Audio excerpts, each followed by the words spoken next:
Welcome on into the Wolverine.com recruiting show. Clayton Safey here with EJ He's Holland. back. Clayton Safey is That's back right. on the YouTube show. EJ thought he could get rid of me. Not the case quite yet. We took a couple weeks off there. Tim started hosting. We felt comfortable with Tim hosting enough. And then apparently his hosting skills were so good that he got snatched up by the On3 Texas A&M site. So sad to see Tim go, but obviously excited for his opportunities from Texas, like you, EJ. And we'll get to stay close at home, have a bigger responsibility on that site. So anything, I guess, any parting words for Tim? Obviously, we're still going to be buddies with him and talk to him a good amount because we're in the same company. But any words on that, I guess?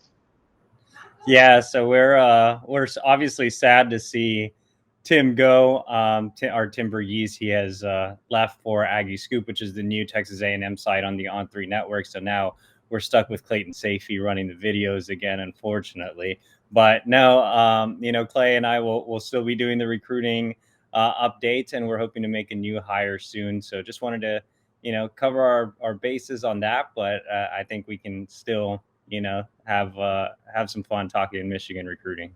100%. We had a good run before Tim. No offense to him too. So let's get into some of the top stuff of the week. Um, Big week, I would say, for Michigan recruiting, and we'll start with a prediction for the Wolverines that you put in on the On3 recruiting prediction machine. Give us that. Reveal what that was all about and why you made the pick. Yeah, so I put in a pick for Brooks Barr. He's a defensive lineman here in Chicagoland. Went out to see him at his school, Loyola, which is a really good program here in the Windy City area. And he really looks the part. He's about 6'6", 270 pounds. He actually camped with Notre Dame when Mike Elston was there. So now that Elston's over at Michigan, decided to put an offer on the table. One thing I was told is Elston wants to get longer defensive lineman at the three technique, and even at the nose, he wants length. He really values length up front. And Barr's a guy that can play the three tech. That's where they see him at. That's what Elston has talked to him about. But he's a really impressive looking kid. I think he's flown under the radar for quite some time. He actually didn't really start to gain some traction until the last couple of months, but he has offers from Michigan, Iowa, and Wisconsin. And any defensive lineman that has offers from those three schools, I think, they usually turn out pretty good. So they do a really good job of evaluating defensive linemen. So I think Barr's pretty undervalued prospect in terms of his recruitment. Like Clayton said, I put in a prediction for him.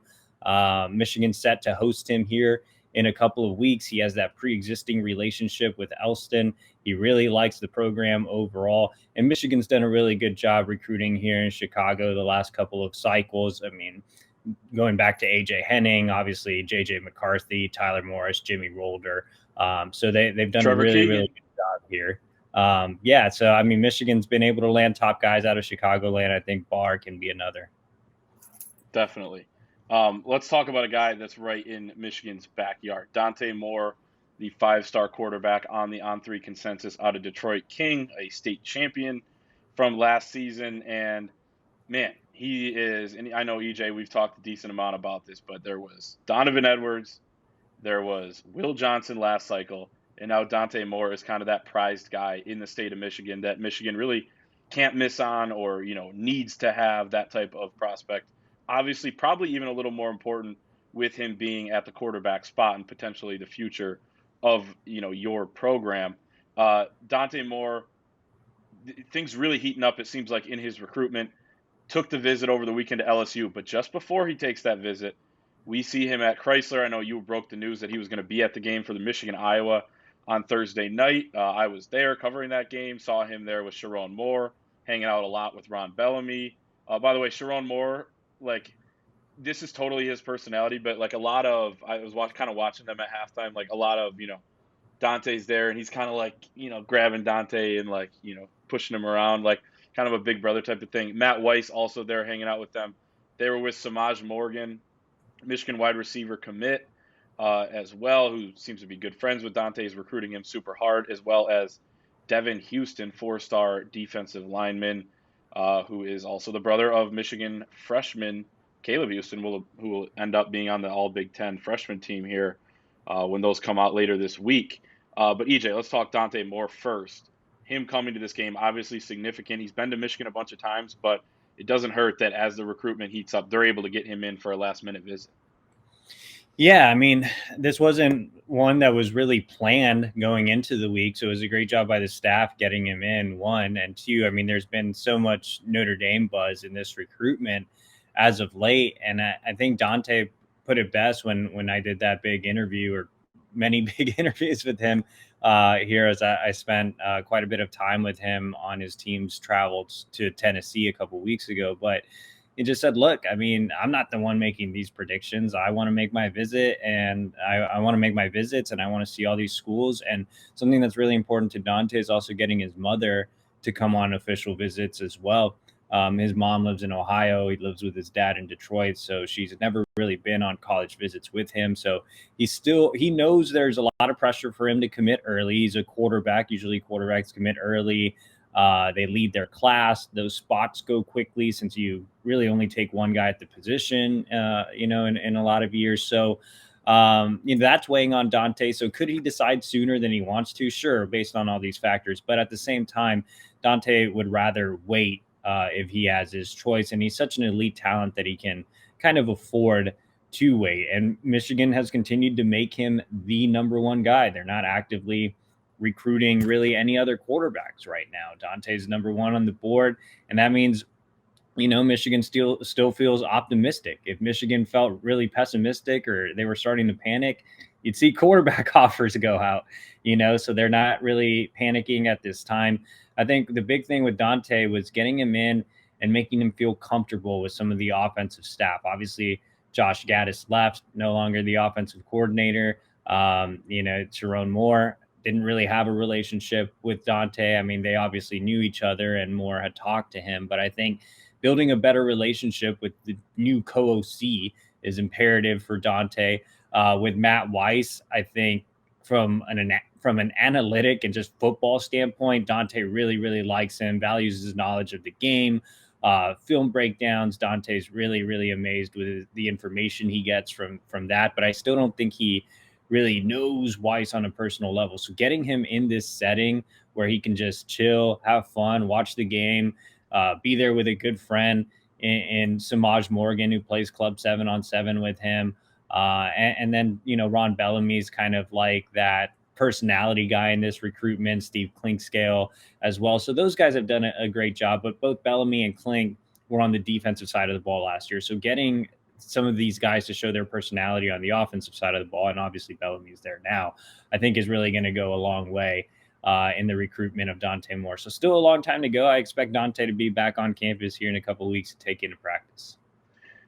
That would obviously be big for Michigan as well. And I failed to mention Klink being down there, spending a lot of time with him as well from what I saw. And our Anthony Broom caught up with Dante the other day at a Sound Mind, Sound Body event.